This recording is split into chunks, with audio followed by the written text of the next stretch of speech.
The everyman, the common man, the plain Jane, your average Joe. Most people would like to think they're not like the average person. That's just statistically not true. More than likely, you are average. And that's okay. It's finally time to embrace averageness. It's okay to like comic book movies. It's okay to not like your job. It's okay if you like the Fast and the Furious franchise. And you're allowed to enjoy Chipotle. And I'm Mexican. It's time to embrace the fact that we're all most likely average. And once you embrace that, you too can become a medium main in the finals.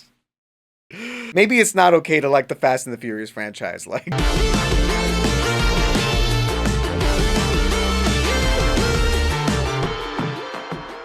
As many people know, my favorite game to play pretty much every single day has been the finals. When I re-reviewed it, you can check out that video after this, I gave the game a perfect 10 out of 10. And I also said I would eventually make for Noobs videos on each of the classes, starting with my personal favorite class, Medium. Medium is the most middle of the road, average, everyday normal guy. The medium is like lukewarm water. If it were an ice cream, they'd be vanilla. If they were music, they'd be BB No Money.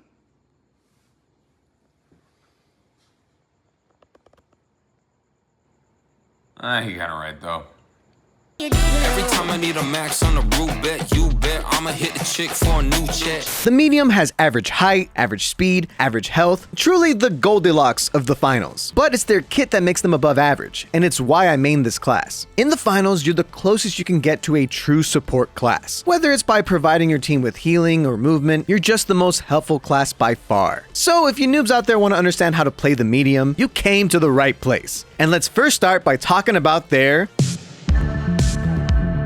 The medium class has 3 specializations that change up your playstyles drastically. First, there's the healing beam. This is your classic TF2 medic or mercy healing beam, and it's as simple as point and click on your teammate and you'll heal them for 46 health per second. You can only heal at a maximum of 10 meters, and you need to maintain line of sight in order to heal. Also, you can't just heal forever. You have a meter where it can overheat and will require it to cool down before you can use it again. So I recommend healing just below the maximum amount, so you can get the most consistent healing output. In general, the healing beam is very strong for keeping your team alive, especially your heavy. Mid-fight, the healing beam can be the reason your team wins. And just being able to heal your teammates as they steal cash outs to guarantee the steal is always clutch. If your team is playing the meta of HML, which means heavy, medium, light, and your goal is to climb ranks, the healing beam medium is currently the meta for the medium class as of recording this video. And honestly, being a healer is rarely ever a bad thing, even if you're playing on a more casual level. So here, it's actually okay to be a mercy one trick. Now, if you're playing Overwatch, I can't defend you. The next specialization is the Guardian turret. This little guy does 5 damage per shot at a range of 20 meters. It also has 280 health, and if it dies, you can deploy another in 35 seconds. You can also remotely retrieve the turret, which will make its cooldown half of that, and if you pick it up directly, you can use it in 3 seconds. One of the cool things about the turret is that you can actually place it on the ceiling as well as the floor, which can make it harder for enemies to see and thus harder for them to destroy it. And in specific cash outs, it can be an absolute menace. But in general, I do find the turret to be a tad bit underwhelming compared to your other options of specializations. It just doesn't do enough and can feel rather inconsistent at times. Like, why isn't it killing that guy? It's a great specialization in the quick play modes like Power Shift and TDM, but if your goal is to climb the ranks or speed through World Tour, you'll probably move on from the turret pretty fast. And finally, we have my personal favorite specialization, the Dematerializer. This ability lets you temporarily dematerialize surfaces, which allows anyone to pass through and shoot through. You have 2 charges that come back every 10 seconds. Now, this ability used to be the strongest of the 3 specializations by far, but after a nerf this season and a buff to Healing Beam as well, it's no longer a must pick. But I think it's still so versatile, and for all the medium players that love the freedom of movement, it's the best option. It's also one of medium's only ways to actually cause destruction. Without it, it would actually be pretty hard for mediums to move through buildings with ease and actually move the cash box. But with this, you can move the box all the way to the bottom floor if you need to. You can give you or your teammates openings that otherwise wouldn't exist to either push an enemy or escape. And then you can use one of your charges to close the dematerializer behind you. If enemies are trying to run away, the dematerializer is what can help you chase them down and secure a team wipe.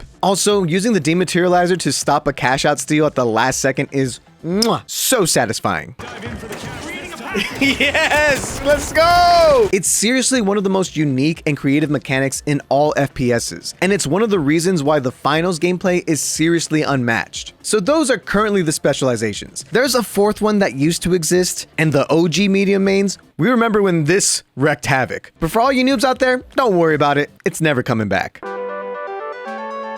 The medium class has a wide variety of weapons to choose from, and they're all pretty straightforward to use. So let's start with the most basic weapons. Mediums have the choice of 3 assault rifles that will feel the most familiar to FPS gamers. The AK-47 is your classic FPS weapon and the quintessential medium gun. It really is all reliable. It's not the strongest assault rifle, nor does it have the most range, but it does have the most ammo out of all the other ARs, which means it's the most forgiving and the most noob friendly. The FCAR is my personal favorite weapon, and you'll definitely see me using it throughout this video for that reason. It's the strongest AR in close to mid-range with the lowest ammo count by far. Once you get the hang of its recoil pattern, this weapon absolutely shreds enemies and feels really good while doing it. If you like the AK but want more oomph, the FCAR is going to be the one for you. The FAMAS is my second favorite weapon, and as of recording, it's easily the best medium weapon all around, seeing tons of play at the highest competitive level. It's a burst assault rifle. Brah, brah! I'm Hercules Mulligan. The FAMAS is strong at mid to close range and decent at long range, which is one of the reasons that it sets itself apart from the other ARs. It also just feels like it has no recoil, which also makes it relatively friendly to newer players. I think most players can get value from any of the ARs, but if your goal is to hit Diamond or Ruby in ranked as a medium, you're gonna definitely need to get good with the FAMAS and at least have it in the back pocket for when you need it. Now, if your goal is range and strong burst damage, you have 2 main options in your marksman rifles. The pike is very good at mid to long range. It used to be one of the best weapons due to it having unmatched range and damage output, and with many maps on the finals being huge and very vertical, the pike just made sense to use. But after a nerf and with competition in the repeater, it has fallen off a little bit. It's still a solid weapon, and I do think it's more forgiving than the repeater, so noobs will probably prefer using this weapon for long range battles. But it is definitely still a more difficult weapon to use than the ARs. The repeater has great damage output at all ranges, and really rewards precision. If you're an aimer,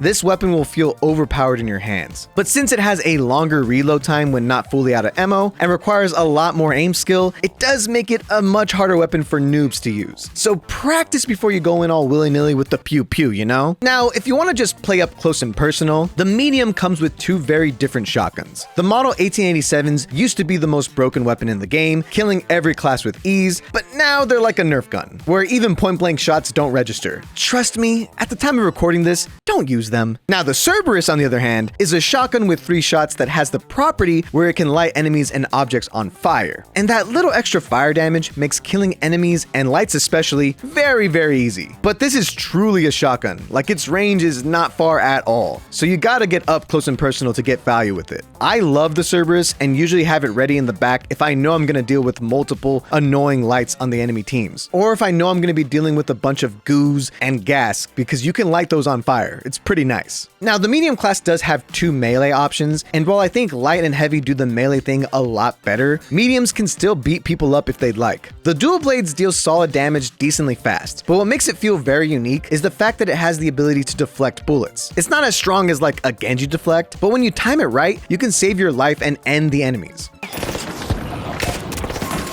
Slice them up! Now, the Riot Shield is the spawn of Satan. It's incredibly fun to use and kill enemies while being immune to damage on the side where the Riot Shield is, but when you're fighting against a Riot Shield player, you just want to cry and uninstall the game. And if you main the Riot Shield, why are you doing that?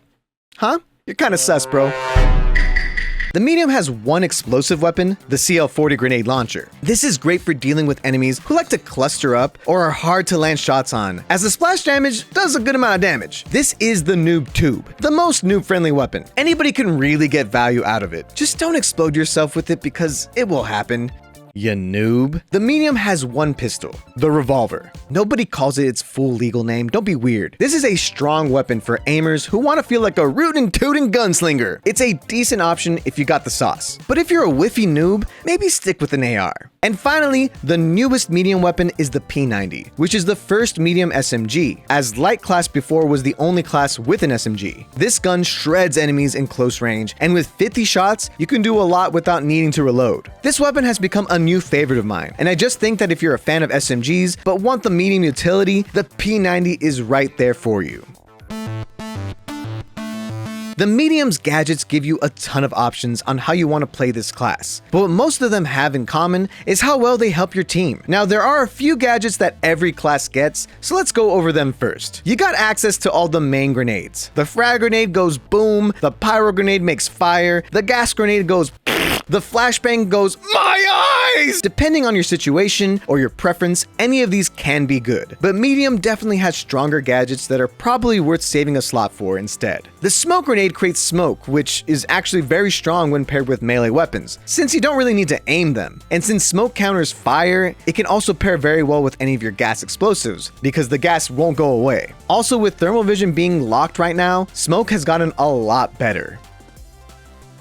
And finally, the goo grenade is the last gadget every class gets, and it's honestly one of the best gadgets for the medium class, being used in most pro level kits. I think it's because the goo is just extremely versatile. It can act as cover, trap enemies, block doorways, and help you and your team steal cash outs. It also pairs very well with the jump pad, since you can angle your jump pad on a goo and reach longer distances with ease. Don't sleep on the goo. Goo harder! There are two other gadgets that just the medium and the heavy share, being the proximity sensor and the explosive mine. The proximity sensor, when placed down, will scan enemies in a radius of 11 meters. This is great when you're dealing with a lot of invisible light players, or if you're doing some cool strategy with smokes. Also, just having info on enemy locations is useful, so it's never a bad choice when placed well. The explosive mine is one of my personal favorite gadgets to use, as it can feel very effective. The 120 damage that it does is very helpful for weakening enemies who walk over it, or even killing anyone who doesn't see it. The amount of times I've gotten a kill with it even after dying is just too high to count. Ah, it's over, dude. Ah, good run, man. That was close.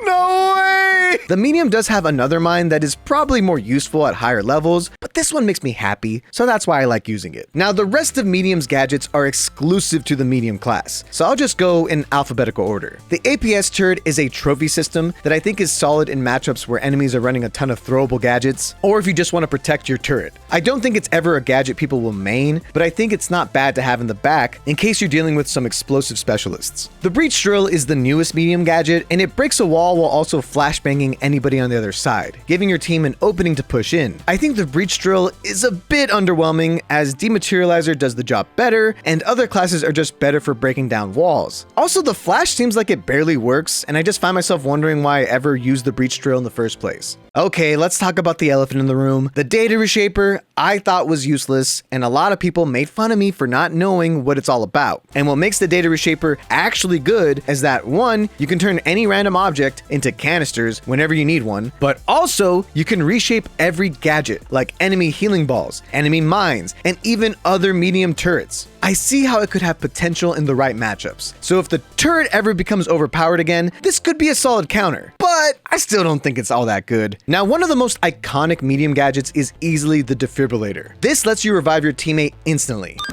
Doctor's here! Here we go! Sort of. OG medium mains will remember when the revive was instant. Now it takes a second, and when you spawn in, you only have half your health, and you can't use any abilities for 5 seconds, which is called revive sickness. Oh, so while most noobs will just instantly revive fallen teammates wherever they are, it's better to make sure your teammate's trophy is in a safe position, or else you just end up getting them killed a second time, and you'll just end up farming them. Ya noob. But in general, the defib, as us cool kids call it, is solid for swinging a team fight in your direction. And with multiple mediums, you can chain revives and be the most annoying team to deal with. Next, you have gas mines, which are pretty self-explanatory and are the best mines for defending a cash out, since anyone trying to steal will take a ton of gas damage. So if you're a caustic main in Apex, you'll definitely gravitate towards the gas mines. A cool tech is that you can actually blow them up beneath the cash out if you're a floor below and still hit the enemies above trying to steal. Little pro tip. Then you have the glitch traps, which glitch anybody in a 5-meter radius. This trap is great if you're having trouble with dash lights just zipping and zooming around you, or heavies that are abusing their shields. And it's great to put on top of an enemy trophy so that an enemy medium can't just defib without removing the trap first. This trap can feel annoying to deal with, but at the right times, it can be the reason you're able to actually beat a strong light opponent. It's mostly to counter lights, let's be honest. Now, the final 2 gadgets are the 2 movement gadgets that help you and your teammates schmove and get to high places. The zipline can get you to places directly and accurately, with one downside being that you move in a very obvious straight line, making you an easy target.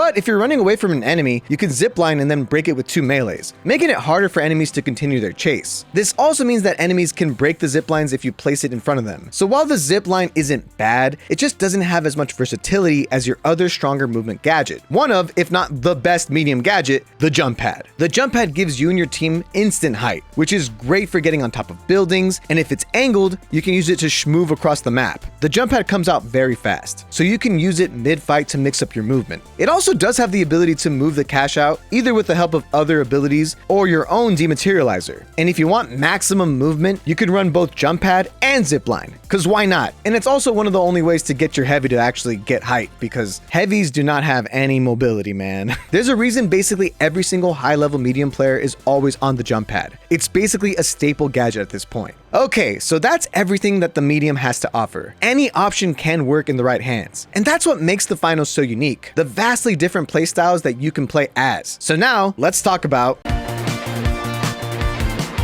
Here are some loadout suggestions that I think will suit different playstyles. So if you're new to the game, see which one makes the most sense to you, and then adjust the build according to your playstyle. This loadout is one for the people that love schmovement the most. This is probably the best if you're more of a solo grinder, and the weapon can easily be swapped around depending on the map's size. But I think the FCAR suits this playstyle the best, since you'll be able to close the gaps fast, but it has just enough range to deal with people running away from you. In the back, you can swap to goo grenades for a more defensive playstyle, but yeah, if you like going fast and zooming around, this is my recommended class.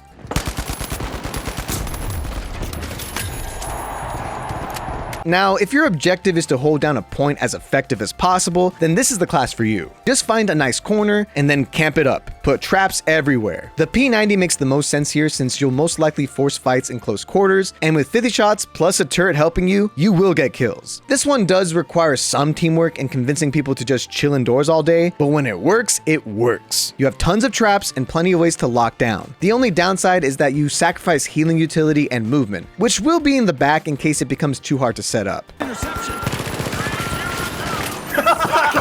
This is the current meta loadout, the FAMAS with Healing Beam and Goo Grenade defib. This loadout was used in most mediums at the highest competitive level, with the repeater, pike, and revolver in the back for specific matchups, and gas mines as a backup gadget. Being able to consistently heal your team up is very strong, especially when you have a coordinated team and a strong heavy. If your goal is to push to high ranks or grind through Emerald fast, and you also have a coordinated 3-stack, this is definitely the current best way to play medium. But this is the finals, so if you want a dual blade with flashbangs, go for it. Nothing is set in stone, and the metas will consistently shift, so take this recommendation lightly and play the way that you want. That's what makes the game so great.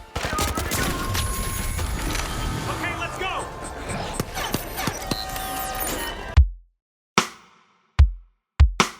Overall, medium is the perfect beginner class for anyone trying to get into the finals. You can reliably help your teammates even if you're not the greatest at shooters. And with enough practice, you can do some incredible game-winning plays and reach the finals. Let me know in the comments if you want me to go over light or heavy next. And also let me know what other content from the finals you would like to see from me, like tier list or something. I do want to make more content on the finals because it's currently my favorite game. But with that, I'll catch you later. Ya noob. Every time I need a max on the root bet, you bet I'ma hit the chick for a new check. Falling on my mind out in Phuket, few cat got me cooking up like a cruise set.